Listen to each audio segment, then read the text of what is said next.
Messieurs les présidents d'honneur, Mesdames, Messieurs les membres du bureau exécutif, Mesdames, Messieurs les membres du Conseil fédéral fraîchement élus, Mesdames, Messieurs les délégués, chers amis, il est de tradition que le nouveau président de la Fédération française de cyclisme clôture l'Assemblée générale élective par quelques mots.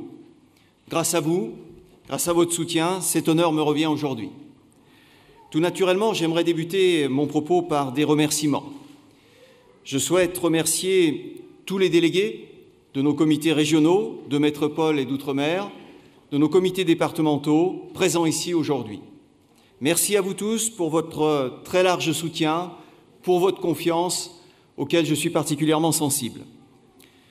Sachez que je suis extrêmement heureux de votre mobilisation, encore plus en faveur de mon équipe, celle qui formera demain le nouveau bureau exécutif de la Fédération française de cyclisme. Et bien entendu, en faveur de notre ambitieux projet, par votre vote significatif, vous nous donnez la légitimité, la force et l'élan nécessaires pour débuter sa mise en œuvre sans délai. Soyez convaincus que j'ai conscience de la portée de la responsabilité que vous venez de nous confier.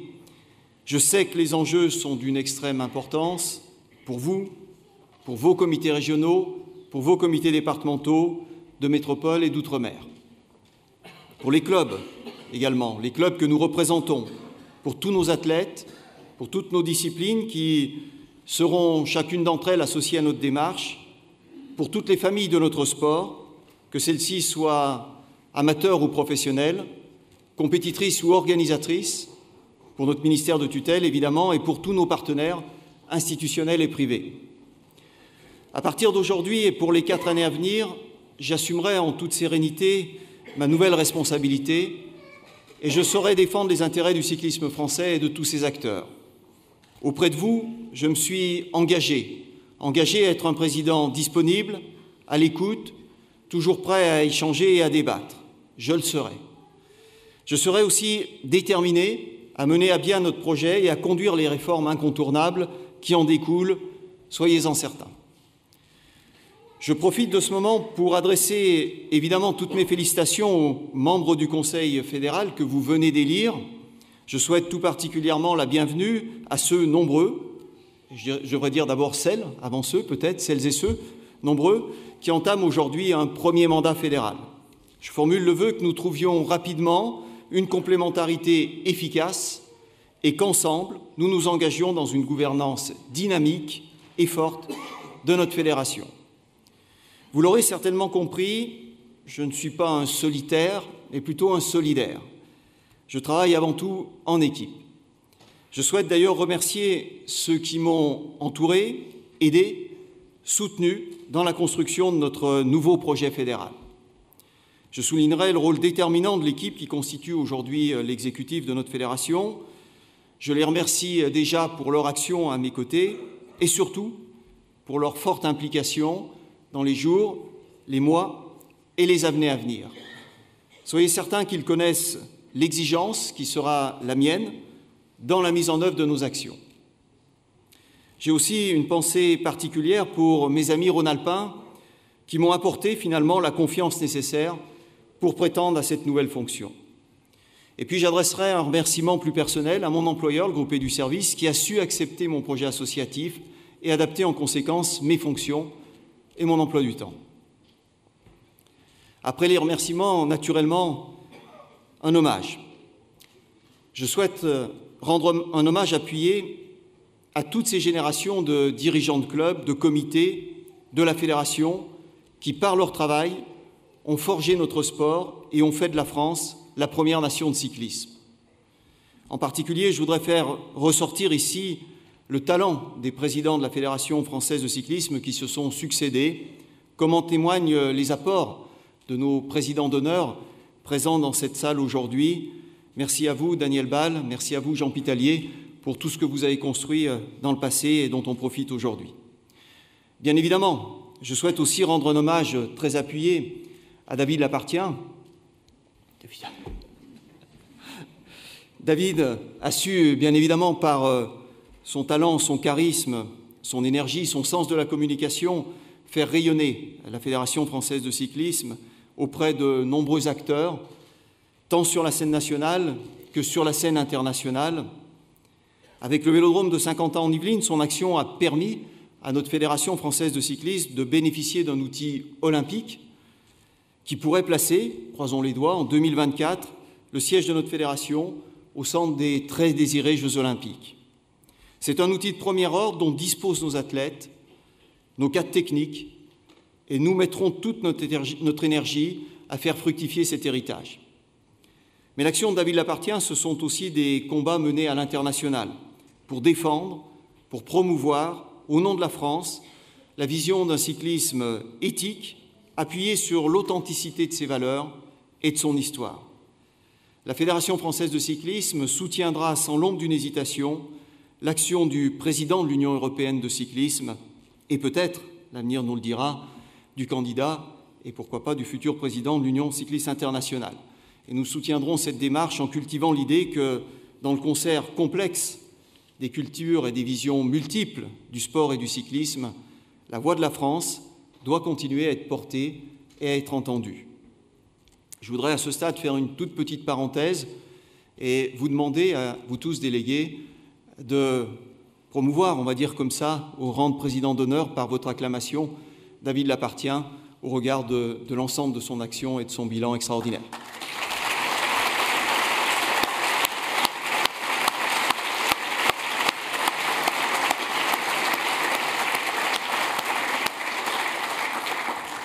Merci beaucoup, David. À l'échelle nationale, nous apporterons bien entendu notre contribution à la défense et à la promotion du cyclisme français. C'est le sens de notre projet dont j'aimerais vous dire maintenant quelques mots. Dorénavant, l'action de l'exécutif de notre fédération va être placée sous le sceau des grands principes que nous avons déclinés et qui nous permettront de conserver une ligne de conduite droite, ferme et orientée vers le seul intérêt général de notre cyclisme. Je souhaite en particulier que notre fédération se distingue par la qualité de son fédéralisme.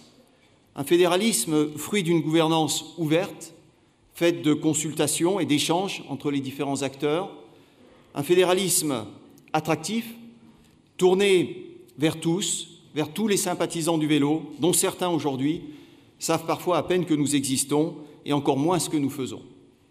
Je veux aussi que nous soyons irréprochables dans notre manière d'accompagner nos athlètes et pour les meilleurs d'entre eux, dans la construction de leur carrière vers le haut niveau. Nous avons sur ce point une responsabilité importante que j'assumerai pleinement en tant que président de la FFC. Je serai exigeant envers moi-même et j'attends de tout dirigeant et de tout cadre technique dans l'animation de la structure fédérale la même exigence, le même sens du service. Exigence, sens du service, réalisme, pragmatisme aussi. Réalisme d'abord, car nous ne devons pas perdre de vue ni les contraintes liées à la situation financière de notre fédération, ni l'impérieuse nécessité de moderniser en profondeur les outils de notre institution. La résolution de cette délicate équation ne peut pas être repoussée plus longtemps, nous ne la repousserons pas. Alors, bien entendu, montrer la lumière au bout du tunnel ne suffit pas, et il faut entrer rapidement dans le concret pour respecter les objectifs fixés. Pour cela, nous travaillerons avec pragmatisme. Ce pragmatisme s'exprimera dans l'organisation de la fédération et dans la conduite de notre projet. Notre organisation, qu'elle soit celle du siège fédéral, avec l'ensemble des salariés de la fédération, qu'elle soit celle de la direction technique nationale, avec l'ensemble des cadres d'État placés auprès de notre fédération ou de ses comités régionaux, ou qu'elle soit encore celle des organes animés par les élus de la fédération, notre organisation doit être optimisée et animée dans un souci d'efficacité et d'efficience permanente au service de notre projet. Cela supposera quelques changements dans les habitudes, dans la manière de travailler, quelques changements aussi sans doute dans la coordination de nos actions. La réticence au changement est une chose naturelle, humaine, mais vous connaissez aussi la formule populaire « on n'a rien sans rien ». Le changement que nous insufflerons devra être appréhendé comme une source d'évolution, de progrès. Chacun doit se convaincre qu'à l'image de nos athlètes, nous ne pourrons progresser que si nous acceptons un minimum de remise en cause.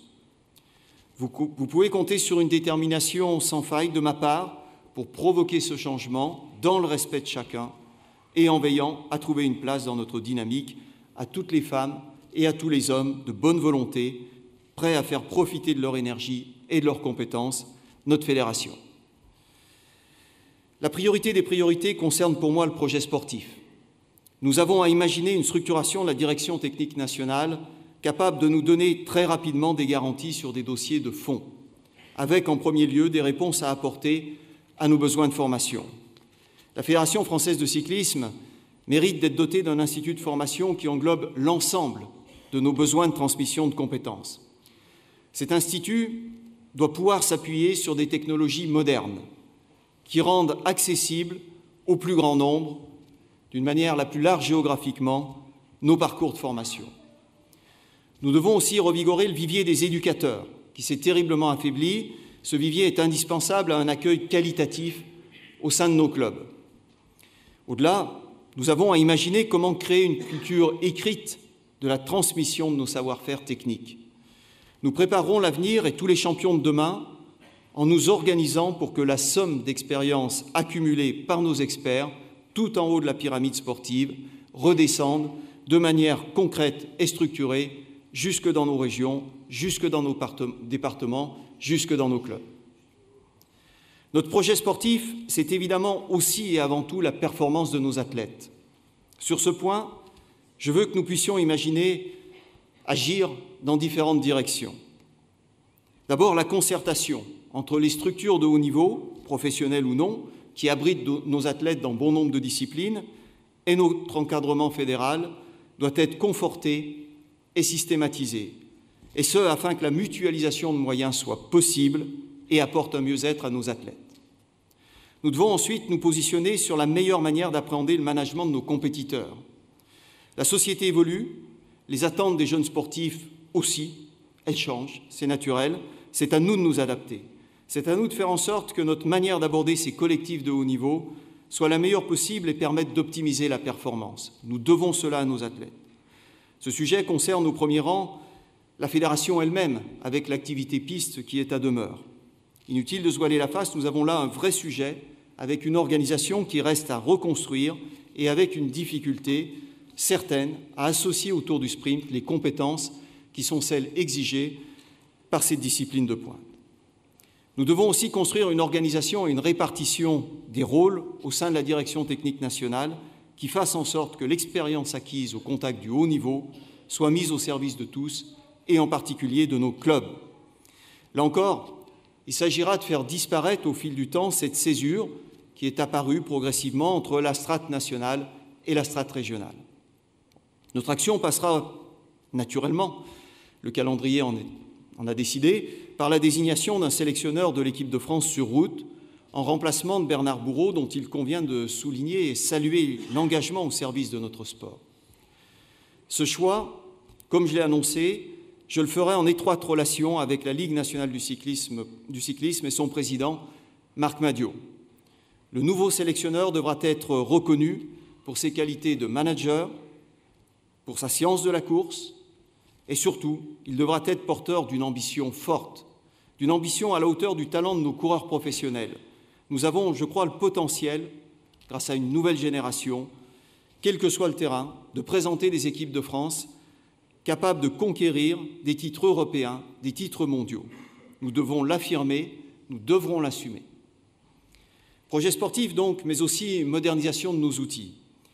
Nous devons, dans les meilleurs délais, doter la Fédération française de cyclisme d'un schéma directeur pour son développement numérique. Cela conditionne aujourd'hui une partie importante de nos activités et, bien évidemment, la qualité des services que nous pourrons, à l'avenir, proposer à nos comités régionaux, à nos clubs et à nos licenciés. Sur ce point précis, nous devons faire entrer de plein pied notre fédération dans le XXIe siècle. Ces outils numériques devront nous aider à mieux communiquer, à mieux organiser la relation administrative entre tous les acteurs de la fédération et à mieux maîtriser notre gestion financière.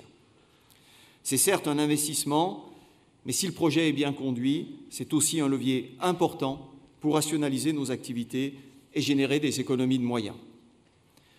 Avec des outils modernisés, nous serons beaucoup mieux armés pour nous attaquer à notre problématique de développement. Il nous revient de construire une stratégie marketing, il n'y a pas d'autre mot, suffisamment efficace pour nous permettre de séduire de nouveaux publics ce que j'appellerais aujourd'hui les sympathisants du vélo. Ceux-là même qui ignorent parfois jusqu'à l'existence de notre fédération, je le disais, et il faudra nous débarrasser entre-temps de quelques-uns de nos préjugés pour concevoir que ces publics éloignés de la compétition ont finalement beaucoup de choses à partager avec nous. Soyons là aussi très réalistes, très pragmatiques.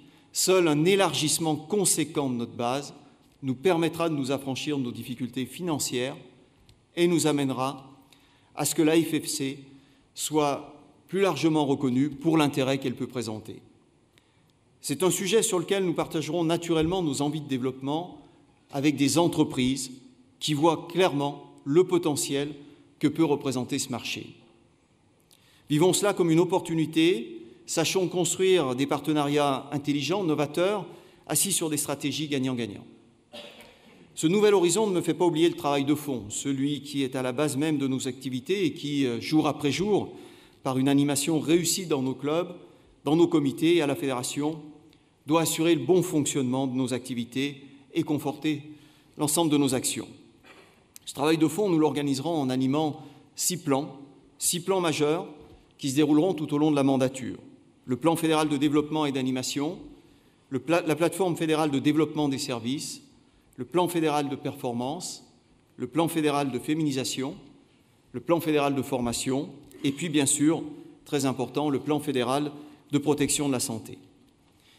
Ces plans seront tous construits de manière à décliner des actions concrètes au profit des territoires, au profit des clubs, au profit du haut niveau, au profit des jeunes et au profit de ce public élargi que nous devons conquérir. La mise en œuvre de l'ensemble de ces plans nous amènera à venir vous rencontrer dans vos régions, avec vos départements, pour établir ensemble des conventions d'objectifs qui fixeront le dénominateur commun nécessaire à une bonne homogénéité de la politique fédérale sur le territoire, tout en laissant également s'exprimer les particularismes locaux. Comme vous pouvez le constater, la feuille de route est bien remplie. Il est temps pour nous de se mettre au travail. Nous allons le faire sans délai avec vous tous, pour notre fédération, pour faire triompher notre cyclisme, le cyclisme français. Je vous remercie et je vous invite bel et bien à ce qu'on puisse rouler tous ensemble. Merci.